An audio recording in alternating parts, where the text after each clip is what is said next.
it's a pleasure to welcome and introduce Mr. Yousef Al-Benyan, who is the Vice Chairman and CEO of SABIC and Chairman of the GPCA. Mr. Al-Benyan's 30-year career at SABIC has seen him hold executive positions in business development, finance, and operations across the company and across geographies, including the US and Asia, where he made significant contributions to SABIC's growth, especially in China. He's been instrumental in guiding SABIC's chemicals business, the company's largest unit, towards becoming the preferred global leader in chemicals by 2025. Mr. Al-Benyan is chairman of the board at Yansab and SAFCO, and a member of the board of the Royal Commission for Jbeil and Yanbu and the Saudi Ports Authority. He sits on several advisory boards of Saudi academic institutions and is an executive committee member of the Riyadh Economic Forum and the Riyadh Chamber of Commerce. So please join me in inviting him to the stage for the welcome address.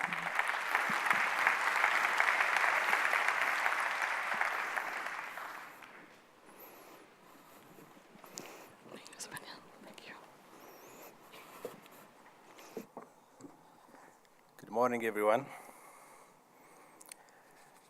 At the beginning, I just would like to, I hope you enjoy the GPCA. Today I have some of my friends who have attended for the first time in this important conference, and they are holding very critical jobs for our industry. So I would like, without mentioning their names, they spend really the day and a half engaging with our business leaders in order for them to understand the beauty of our industry and how really crucial for our GCC countries. Your Highness, government officials, ladies and gentlemen, good morning to all of you. I would like to welcome you on the 13th Annual Forum of GPCA. And at the beginning, I would like to set the stage with a few remarks. The global business environments are changing in a drastic and rapid way. There are countries and global cities are experiencing in century the worst, if I may say, impacts related to those challenges. There is a lot of negative impacts happening because of those transformation challenges, and some of them, which is really very interestingly impacting the global trade economy, is the rising in income inequality. Our traditional industry continuously being disrupted. As you can see in the initial remarks, that there are industry being disrupted because of technology advancement, because of artificial intelligence, machine learning, and so on. Technically speaking, the children of today, maybe they don't need even to learn how to drive when they grow up. It is a moment of change in the global economy. One important element, these challenges are felt through our chemical industry. We have more than 35 trillion US dollars of end user markets that are provided by our industry through 14 industries in order for us to find solutions and products to overcome those challenges. While we are addressing the challenges of the global economy, our industry itself is going through transformation. It's going through shift in major elements, in feedstock, in technology, and marketing.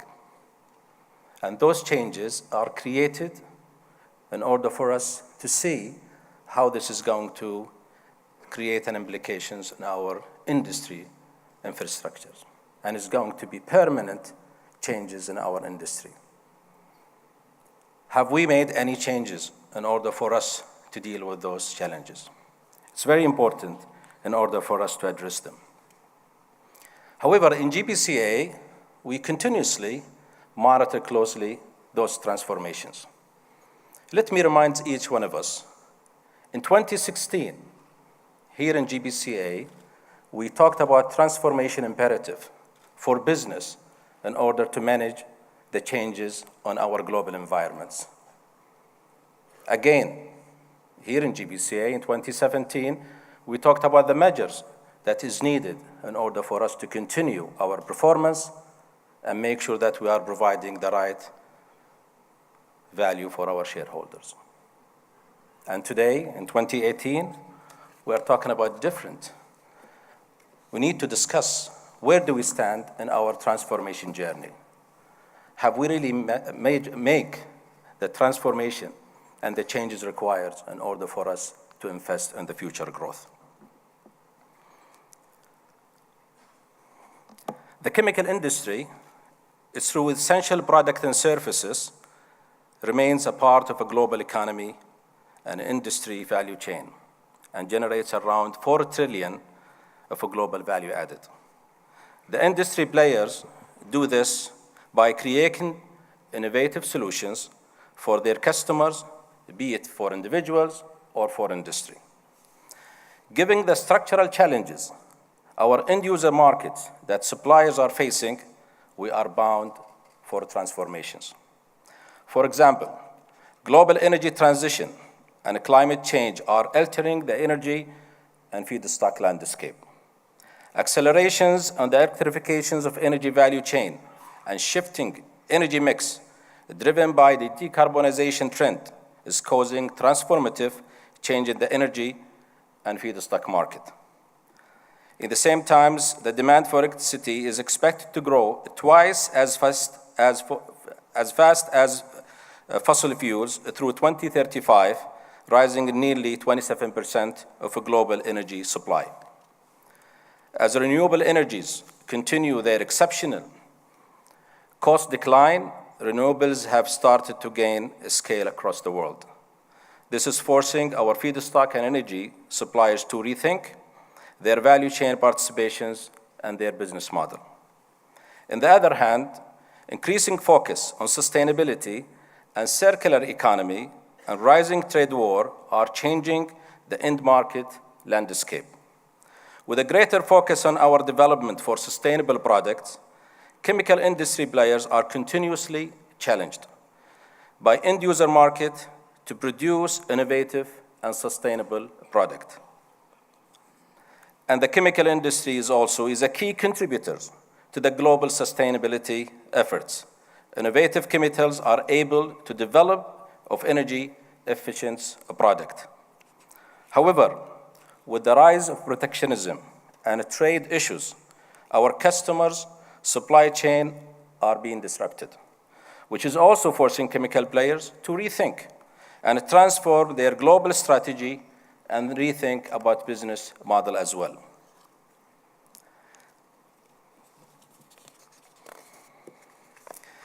The transformation across the value chain is forcing the global and GCC chemical industry players to transform by focusing on their portfolio and, more importantly, their competitiveness and also growth measures. Industry players revisiting portfolios and taking actions to simplify and also enhance focus. This is creating a significant value for shareholders in a global capital market. New companies have been created through a carve-out or through spin-off. In an average, they have been given its double digits return for the shareholders on top of what the market retain as well. Another area is adaptations and implementation of digital technologies to drive efficiency, improve reliability, and innovations. It's estimated that digitizations in typical chemical business can deliver an EBITDA improvement of about 10 to 12%. Players are also transforming their approach to capture growth and consolidations at Western Hemisphere by focusing on achieving portfolio coherence and business synergies while pushing for growth. This is fast growth in the Asian market. China, for instance, is aiming to adding around 21.4 million tons of ethylene capacity between 2018 and 2025. China itself will count for 65% of the incremental demand and future productions for the chemical industry. With these transformation measures are being executed by GCC and global chemical players, we have to remain in the always mode. Companies must find answer to the fundamental questions. How can companies remain relevant and manage the challenges, presented by rapidly transforming value chain? How can companies strategically stay competitive as they prepare and invest for future growth? Through collaborations and through win-win partnerships. Industry players must create winning partnerships to remain relevant in this transformation environment, addressing growth collaborations with international oil company and international and national companies in Asia and globally by offering the right value propositions. Partnering with technology providers to drive digital efforts that can improve competitiveness and create the new growth for their shareholders. All these are examples with partnership can bring shared benefits and that improve competitiveness. Partnership can leverage capital and risk sharing and capability sharing. These measures are not new. We have been talking about them for a long time, but I don't see any significant progress in the GCC country. We must accelerate our joint effort, creating partnership through consolidation portfolio and exchange and so on. This will create the scale and value for our players. Without the structural measures, we will not be able to compete with the large global players, either existing players or a new entrant. At the end, I have to remind each one of us that in 2016 and 2017, we have talked about a need for industry consolidation and clear measures for transformations.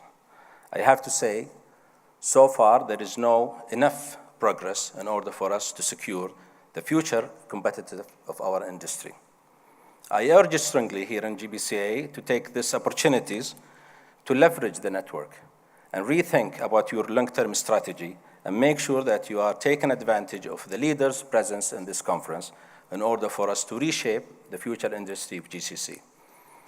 Again, I think we should not wait for the GPCA 2019 in order for us to come up with really structural changes in our business in order for us to remain relevant.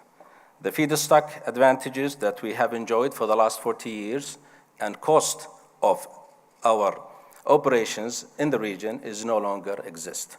And I think we need to be relevant to the changes in the market. In the same time, there are criteria that we have set in order for us to bench our existing portfolio and business model. One, do we have enough global footprints for our industry? You need to answer that questions. And I think if you don't have any presence on the major markets, North America or China, you need to question your long-term viability. Two, how much you have an investment in technology innovations from percentage of your revenue. If you don't have enough investment in technology and innovations in order for you to continue to provide solutions, because we as an industry, we will no longer provide products, we're providing solutions. Do you have the solutions created in order for you to remain relevant and bring the right margin for your shareholders? Three, do you have the customer intimacy? If you don't have enough market network globally, close to the market, in order for you to have the customer intimacy, I think this is another question mark you need to assess your business structure. Again, those three criteria, there are others, but if you don't have minimum two of them, I think the viability of your business in the longer run need to be questioned. Thank you for your attention, and I wish you a very successful conference. Thank you very much.